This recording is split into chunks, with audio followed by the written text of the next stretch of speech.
का टारगेट उनका होना चाहिए गरीबी मिटाने का, टारगेट होना चाहिए कालाधन को खत्म करने का। देश भी समझ रहा है, निर्वाचित मुख्यमंत्री को आप जेल में डाल रहे हो, अपनी बात रखने से लोगों को आप वंचित रखोगे तो जनता भी इसको बर्दाश्त नहीं करेगी। लड़ाने का झगड़ाने का काम तो भाजपा का है, धर्म मजहब के नाम पर, मंदिर मस्जिद के नाम पर। जनता सब समझती, जागरूक। वो एमओयू देखा किसी ने आज तक? सर आप उस पर लिखा क्या है? भाषण सुन रहे हैं, सदन में चर्चा हो रही है एमओयू के ऊपर, लेकिन एमओयू को दिखाया नहीं आज तक। तो मुझे लगता है कि शब्दों का प्रयोग बहुत सोच समझ के किया जाना चाहिए। राजस्थान में जैसे जैसे मतदान की तारीख नजदीक आ रही है, वैसे वैसे नेताओं का जमावड़ा दौसा लोकसभा क्षेत्र में बढ़ता जा रहा है, जिसके चलते नेता लोग बयानबाजी करने से भी बाज नहीं आ रहे हैं। इसी कड़ी में मंगलवार को कांग्रेस के स्टार प्रचारक और कांग्रेस के कद्दावर नेता सचिन पायलट दौसा लोकसभा क्षेत्र के महुआ के गाजीपुर खावदा के एक जनसभा को संबोधित करने पहुंचे, जहां पायलट ने भाजपा को आड़े हाथ लेते हुए भाजपा पर जमकर हमला बोला। उन्होंने बीजेपी के 400 पार के आंकड़े करने के सवाल को लेकर कहा कि बीजेपी बैठी है, जबकि उनको महिलाओं के बारे में, बेरोजगारों के बारे में, गरीबी मिटाने के बारे में, महिलाओं को आगे बढ़ाने के बारे में, रोजगार देने के वादे करने चाहिए। सचिन पायलट ने भाजपा पर कड़ा प्रहार करते हुए कहा कि पिछले 10 सालों का टारगेट अभी तक पूरा नहीं हुआ है और अब 2047 की बात भाजपा वाले करते नजर आ रहे हैं। दौसा लोकसभा क्षेत्र के महुआ विधानसभा के गाजीपुर खावदा में कांग्रेस प्रत्याशी मुरारी लाल मीणा के समर्थन में पायलट एक विशाल जनसभा को संबोधित करने पहुंचे थे, जहां कांग्रेसी कार्यकर्ताओं ने सचिन पायलट का भव्य स्वागत किया। कांग्रेस नेता पूर्व उप मुख्यमंत्री सचिन पायलट ने भाजपा पर कड़ा प्रहार करते हुए कहा कि भाजपा ईडी और सीबीआई जैसी एजेंसी का दुरुपयोग कर रही है, जिसे देश भी समझ रहा है। निर्वाचित मुख्यमंत्री को आप जेल में डाल रहे हो, अपनी बात रखने वाले लोगों को आप वंचित रख रहे हो, तो इसे जनता भी बर्दाश्त नहीं करेगी। इधर सचिन पायलट ने आगे बोलते हुए कहा कि मुझे लगता है कि बीजेपी में अहम और घमंड हो गया है, जिसको बराबर करने का लोकतंत्र में एक ही जरिया है, वह है जब 19 अप्रैल को राजस्थान में प्रथम चरण के लिए मतदान किया जाएगा, उस समय कांग्रेस के पक्ष में मतदान हो। पायलट ने राहुल गांधी की भारत जोड़ो यात्रा पर कहा कि हम तो भारत जोड़ने की बात कर रहे हैं, हर नरेगा मजदूर की मजदूरी 400 रुपये करने की बात कर रहे हैं, साथ ही गरीब परिवार को 1 लाख रुपए देने की बात कर रहे हैं, तो इसमें गलत क्या है? हम तो भारत जोड़ने की बात कर रहे हैं। राहुल गांधी पैदल चल रहे हैं, लोगों को गले भी लगा रहे हैं, लोगों के दुख बांट रहे हैं। हम तो लोगों को मरहम लगाने का काम कर रहे हैं, लोगों को लड़ाने का काम तो भाजपा कर रही है। पायलट ने कहा कि आज लोग ज्यादा नहीं बोल रहे, लेकिन मतदान कांग्रेस के पक्ष में करेंगे। राजस्थान में बीजेपी से ज्यादा सीट कांग्रेस के जीतने की बात भी सचिन पायलट ने कही।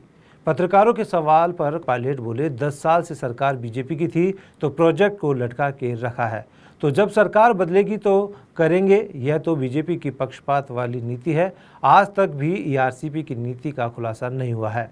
एमओयू किसी ने नहीं देखा, उसमें लिखा क्या है, सदन में इसको लेकर चर्चा हो रही है। दौसा लोकसभा जीतने के मामले पर पायलट बोले कि मैं जनता से विनम्रता के साथ जनता से वोट डालने की अपील करता हूं। अब यह अधिकार जनता का है, लेकिन मेरा ये मानना है कि दौसा लोकसभा सीट कांग्रेस के खाते में जानी चाहिए। राजनीति में नए शब्दों की शब्दावली, नाग, सांप, बुआ, फूफा वाले सवाल पर पायलट बोले, राजनीति में शब्दों का इस्तेमाल बहुत सोच समझकर होना चाहिए, विरोधी का भी सम्मान होना चाहिए। जनता हमारे शब्दों को बहुत ध्यान से सुनती है, इसलिए शब्दावली का प्रयोग बहुत सोच समझकर करना चाहिए। इसलिए हमने विरोधियों का विरोध भी सैद्धांतिक नैतिक तरीके से किया है। इस राजनीति में लोगों को नैतिकता रखते हुए शब्दों का प्रयोग करना चाहिए। आरक्षण वाली कसम पर पायलट बोले कि डॉक्टर किरोड़ी लाल मीणा के हाथ में कुछ भी नहीं है, ये तो भाजपा के नेता और आरएसएस के लोग कह रहे हैं। हमें 400 सीटें चाहिए संविधान में बदलाव के लिए। इस मौके पर पायलट ने भाजपा से पूछा है कि 400 सीटें किस बदलाव के लिए चाहिए, वो बताएं। धीरेन्द्र शास्त्री वाले प्रश्न पर सचिन पायलट ने कहा कि ये भी घूमे, जनता को निर्णय करना है। 12 तारीख को योगी जी आ गए, अब स्वागत है। सब लोग के नेता आएंगे, अपनी बात रखेंगे। जनता को निर्णय करना है कि वोट किसको मिलेगा। लोकतंत्र में वोट मांगने का अधिकार सभी लोगों को है, लेकिन इस क्षेत्र में मुझे लगता है कि एक हवा बनी है कांग्रेस के पक्ष में। हमारे पार्टी के उम्मीदवार बहुत लोकप्रिय हैं और जनता चाहती है कि भारी बहुमत कर उनको दिल्ली भेजें और दौसा लोकसभा क्षेत्र से लाल मीणा जी बहुत भारी बहुमत से जीत कर जाएंगे। तो टारगेट उन्होंने 400 पार का ले रखा है और बार बार भाषणों में भी ये कहते हैं कि 400 पार मत सीखे। तो टारगेट तो ठीक है, टारगेट उनका होना चाहिए गरीबी मिटाने का, टारगेट होना चाहिए रोजगार दिलाने का, टारगेट होना चाहिए महिलाओं को, माताओं को सुरक्षित रखने का, टारगेट होना चाहिए कालाधन को खत्म करने का। जो पहले 10 साल टारगेट थे वो तो पूरे हुए नहीं हैं।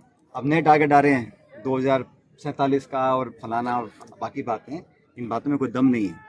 हम बात यह है कि लोकतंत्र में जिस प्रकार एजेंसी का दुरुपयोग हो रहा है, देश भी समझ रहा है। निर्वाचित मुख्यमंत्री को आप जेल में डाल रहे हो, ईडी का सीबीआई का दुरुपयोग कर रहे हो, लोगों को हिरासत में ले रहे हो, विपक्षी लोगों को गिरफ्तार कर रहे हो, अपनी बात रखने से लोगों को आप वंचित रखोगे तो जनता भी इसको बर्दाश्त नहीं करेगी। मुझे लगता है कि कहीं ना कहीं अहम और घमंड इस सरकार में, केंद्र सरकार में बहुत ज़्यादा बढ़ गया है। उसको बराबर करने का एक ही जरिया है जमहूरियत में, और जनता है। इसलिए जब वोट पड़ेंगे 19 तारीख को तो भारी मतदान होगा और कांग्रेस पक्ष में। सर एक लगातार कांग्रेस के एमयू पे लगातार सवाल उठा रहे हैं, हमलावर हैं, लगातार कह रहे हैं कि ये तो देश तोड़ने का एमयू है। नहीं तो अगर हम एक हर गरीब परिवार को लाख रुपए देना चाहते हैं, एमएसपी पे कानून बनाना चाहते हैं, 30 लाख नौकरी देना चाहते हैं, नरेगा का जो पेमेंट है उसको 400 रुपये करना चाहते हैं, इसमें कहाँ से देश टूट रहा है? हम तो जोड़ने की बात करते हैं। राहुल गांधी जी कहते हैं भारत जोड़ो यात्रा निकाल रहे हैं, पैदल चलते हैं, लोगों को गले लगाते हैं, लोगों में दुख दर्द बांटते हैं, जख्मों में मरहम लगाने का काम करते हैं।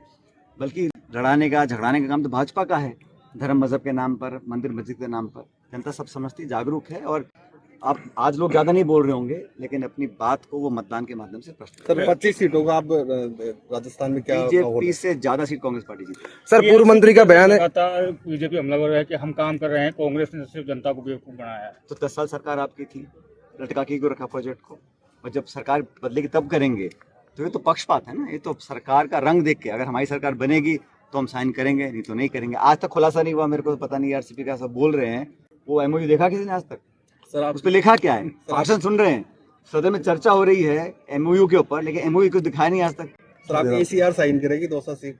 भाई वो तो मैं तो आग्रह कर सकता हूँ, हमने वोट मांगी है और बड़ी विनम्रता से मांगते हैं। हम उस प्रकार का घमंड नहीं है। मैं तो बड़े आग्रह किया है, अनुरोध किया है, विनम्रता से अपील वोटों की है। ये राजनीति करना चाहिए, अधिकार जनता का है किसको वोट डालेंगे। लेकिन मेरा मन ये कहता है कि इस बार दौसा से कांग्रेस पर। सर लास्ट सवाल पूछेंगे, बीजेपी की राजनीति में पहले सांप, फिर नाक, फिर फुआ, फिर फूफा आ गए हैं, इस तरह के देखते हैं 200 में राजनीति में। देखो, मुझे लगता है कि शब्दों का प्रयोग बहुत सोच समझ के किया जाना चाहिए और विरोधियों का मान सम्मान करना चाहिए। और जनता हमारे आचरण को देखती है, हमारे शब्दों को सुनती है, तो शब्दावली का प्रयोग बहुत सोच समझ के होना चाहिए। और मैंने जीवन में हमेशा ये रखा है कि हम विरोध भी करते हैं, सैद्धांतिक हो, नैतिक हो, लेकिन ये व्यक्तिगत जो बातें बोली जाती है चुनाव में, मैं समझता हूँ इसको से अवॉइड करें। सर एक मीरा ने पुखलाल माता की कसम खाई है कि मैं आरक्षण खत्म नहीं होने दूंगा, बीजेपी कभी आरक्षण खत्म नहीं होने। उनके हाथ की बात नहीं है ना, उनके हाथ की बात नहीं है।